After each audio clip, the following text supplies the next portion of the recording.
Hello, this is Craig from bizbox.co.uk. So we had a question on one of our YouTube videos asking how I paint the colour scheme for my Orruk Ironjawz army. So this is like the black armour with the blue flames, and I've got a picture of the Mega Boss here to show you the colour scheme. Some of the armour panels are also painted in like a sort of dark green. So in this video I'm going to show you how I paint the armour on these miniatures, and then I'm going to do a separate video where I show you how I paint the skin. And then I might maybe do another video in the future just showing all the other little details and such. But the armour and skin are obviously the two main bits, so we'll show you how we do them over a couple of videos. So this one I will show you how I do the armour, so let's just jump straight in. Okay, so in this video I'll be painting the armour for my 5 brutes, and here they are. Now you'll notice that they are primed in white, which might seem a little unusual as they're going to be in black armour. But the logic behind it is that I'm going to paint all blue where the flames are going to be first. Then I'm going to stick a little sort of template or stencil over them, and then paint in all the black, because I want all the black to be in Abaddon black as well, rather than just black primer. So just being on white just makes it a little bit easier to see which armour panels have been covered properly in the black. So yeah, let's get started. So the first thing I'm going to do, and I'm going to be painting this step by airbrush, but to be honest you can do this by brush perfectly fine. I'm going to take some McCrag blue, and it's already loaded into my airbrush and it should be flown out alright. Would flow a bit better, but it's flowing, so that's the main thing. And essentially I'm just going to spray it where I want blue flames to be, so on this orc for example.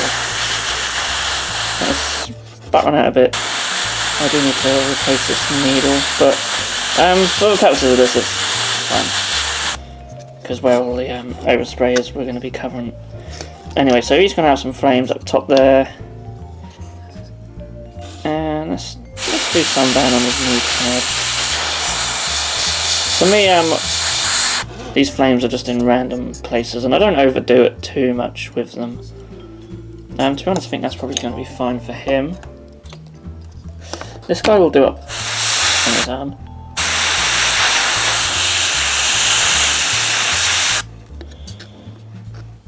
And let's do a shoulder pad. I'm just spraying a big old patch of blue. You ain't gonna be too neat with this. Not at this stage. Do this arm here. And this guy. And of course doing this first means it really doesn't matter if you get any overspray, and you're gonna big old flames up his back.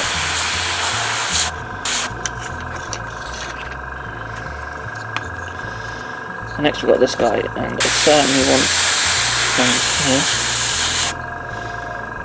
And we'll do a shoulder pad too.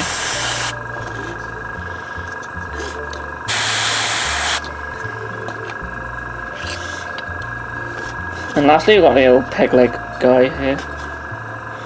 And we will do flames on the leg with a peg leg. Tell you what we'll do 3 lots on this guy. We'll do that shoulder pad, and we'll do this one as well. And of course you can choose to do as many as you want. You can have every armour panel covered in flames, or you just have one shoulder pad. I think that's shoulder pad there we go. It's really up to you. I just like to have a couple of random spots on my orcs to keep them all mixed up. And just on this guy here, I've got that rim there. And it's just a case of just going to quickly go back over some of them just to make sure that blue gets nice and covered. Nice flat finish.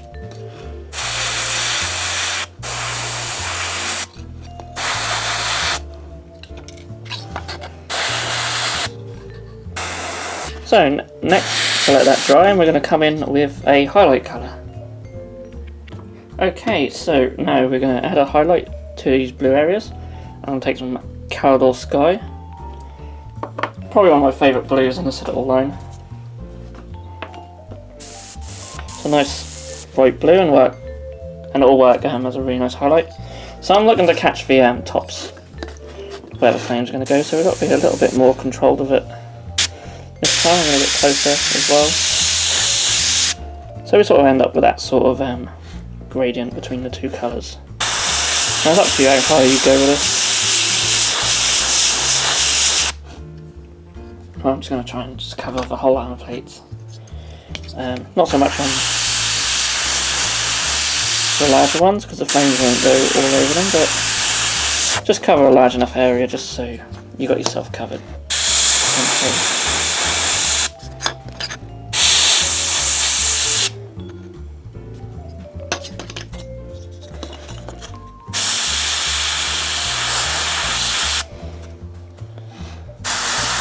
Down a little bit.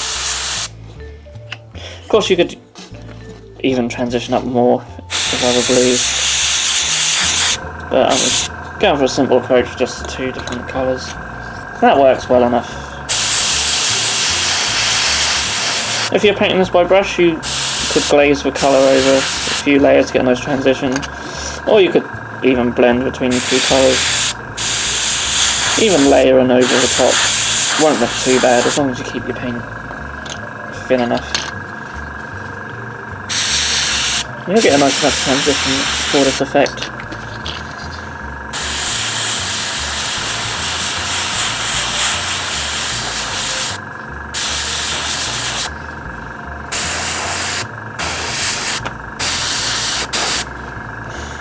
And there we go. So now it's important that you let this completely dry before you move on to the next step. I'm just going to do a little bit more on here. So that's what I'm going to do now, and then we'll be back for the next step. Okay, so these are now dry. Now it's time to stick some flames on them. So I've got this sort of sheet of flames here, which I got from, I think they're called Anarchy. It's Anarchy Miniatures or something like that. They do really cool stencils, templates, whatever you want to call them. Primarily for airbrushing. And we take off the little flames. Obviously you can see I've used them before because they're now sprayed nicely in black, and essentially you just pop them on wherever you want them. So I'm not sure I've got enough to do every model in one go, so I'll stick down a few that I've got, and I'll do that off camera so you ain't got to sit here watching me just stick all these on for ages. So I'll be back in a second. Okay, so I've got 2 here that I'm going to start with. So I'm going to take some Abaddon Black and just switch the compressor back on. So I apologise for the noise. I'll just load up my airbrush and move this sheet out of the way. So you can see where I've got these little templates on, and I hate the GW pots. Like, how hard is it to have bloody dropper bottles for this? Or at least have lids that stay open. So pour some Avalon Black in there.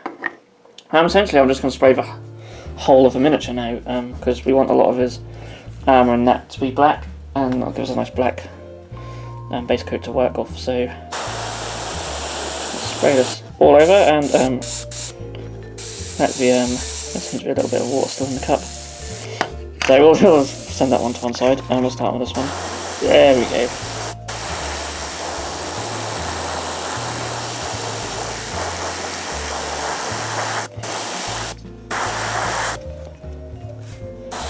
So I'll start on the template there.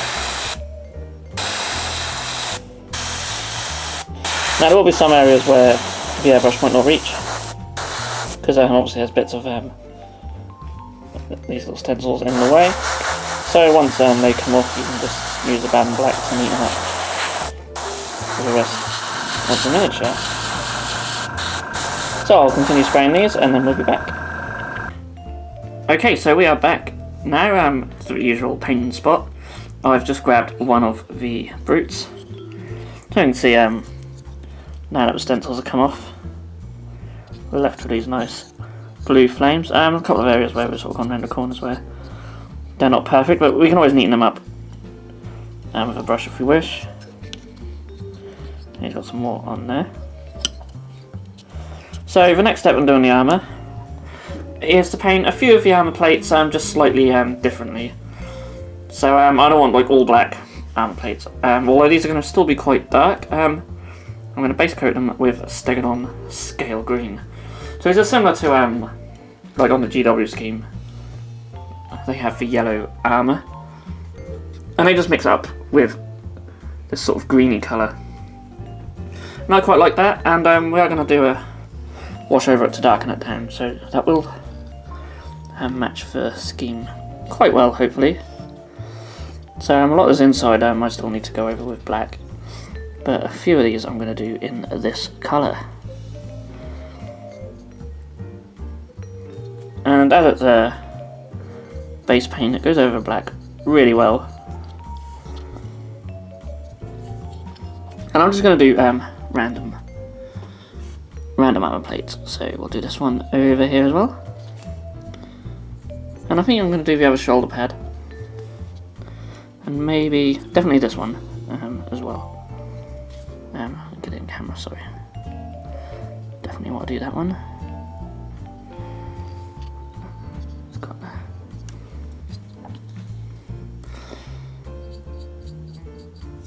And we'll do the shoulder pad.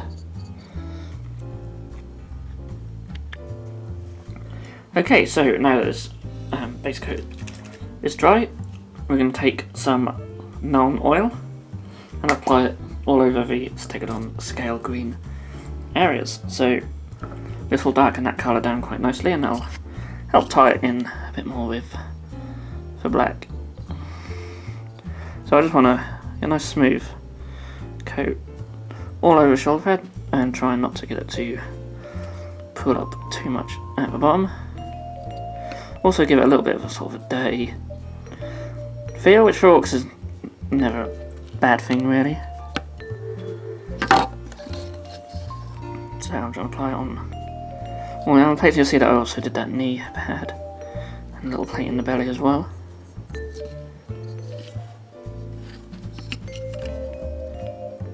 Okay, so I'm going to let that dry, and then we'll start coming in with some highlights. Okay, so as you can see, that's darkened these areas down really nicely.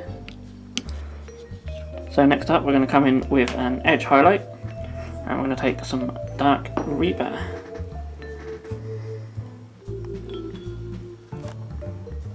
Now I've already actually applied this just around the shoulder pad.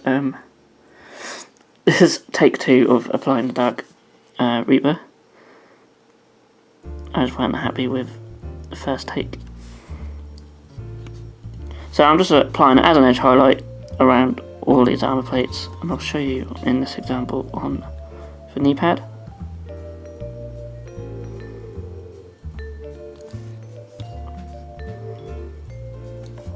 So just work your way around all these armour plates, going all the way around the edges with the edge highlight. So next up we're going to add a further highlight to the edges of the armour, and for this we're going to take some Thunderhawk blue. So this time we're not going to work all the way around the edge of the armour.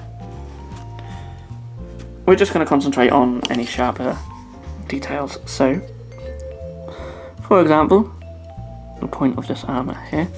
And I've thinned it out quite a lot, so although it looks a bit stark when it goes on, that will dry much lighter.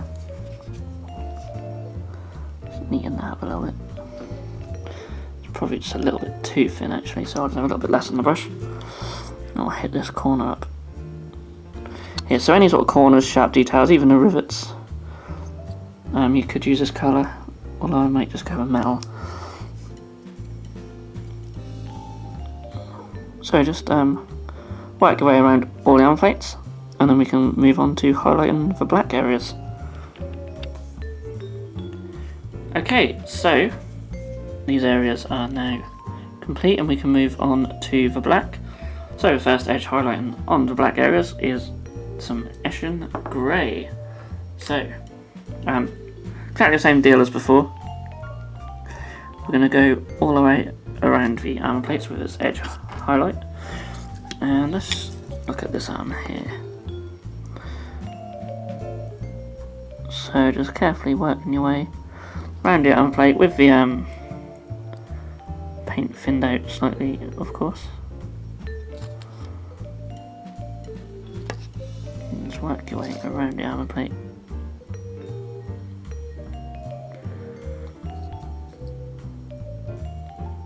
You can also just paint sort of where these lines of where the armour's been sort of battered into shape. And if you keep the paint nice and thin, that'll keep these highlights nice and subtle, and that's way too much there. And of course, if you make a mistake, you can easily wipe it away. Another reason why I favour having the paints nice and thin. So just work your way around all the armour plates, and then we can move on to the final highlight. Okay, so let me put that away. So I've worked my way around the black areas with the Eshin Grey. Now, so it's quite a subtle highlight, so I don't know how well it shows up on the camera, but you should be able to see the next highlight no problem, because that is going to be some Dawnstone. And again, it's exactly the same deal as what we did with the dark green armour plates. We're just going to take all them sharper corners and add this colour to them. So we'll come back around here again. And you see this point here. I've got so much on the brush there. There we go. Just run the side of your brush just along the edges like so. And then just go around all the other sharp points, just being as neat as you can. This adds this extra nice little highlight to the black areas. And then once you've gone around the whole miniature, the armour plates are essentially complete. It's just little details such as rivets and such, which you can just paint up with any silver. I'll probably use Stormhost silver or Runefaint steel or something. So yeah, that's literally all we have left to do. And with that, the armour panels are done. Now of course at this stage they might not look too great. They obviously don't stand out that well because the rest of the miniature is still black. But I'm really happy with how the flames have come out and the highlighting around the armour panels is looking quite nice. So in a future video I'm going to show you how I paint the skin of my Orruk Ironjawz.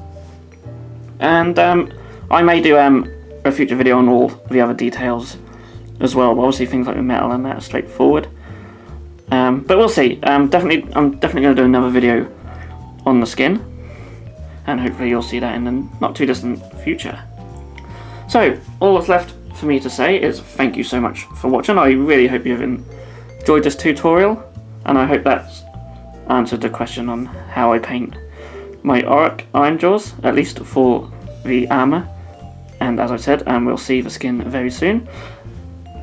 So please give us a like if you enjoyed this video. You can subscribe to our page if you haven't done so already. We're getting so many additional subscribers lately, and the views have been going up on the channel, and the support you guys are giving us is fantastic. So thank you so much for all of that, and I will see you all in the next video.